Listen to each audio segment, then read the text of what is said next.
Hello there. So you want to know how you can create a baby registry on your target application on your mobile device. This is going to be the only video that you'll ever need to watch on the internet. So with that being said, let's just get straight into the video, shall we? So first of all, simply go ahead and open your target application.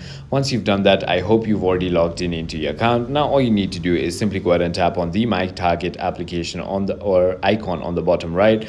And now all you need to do is scroll all the way down until you see the registry and wish list. Simply tap on that. And now once you've tapped on it, simply scroll all the way down until you see this create your registry and wish list. Baby registry is literally the first one, so simply go ahead and tap on that. And now click on create a baby registry. You can add your name, your partner's name. You can simply go ahead and continue. You can add your adopting date or whatever, right? So just put any if you want to, and simply go ahead and continue. Address if you want to, and simply go ahead and click on create a registry. And that is about it. All you need to do is that, and it is made. I hope this video was helpful to you. If it was, hit that like button, and I'll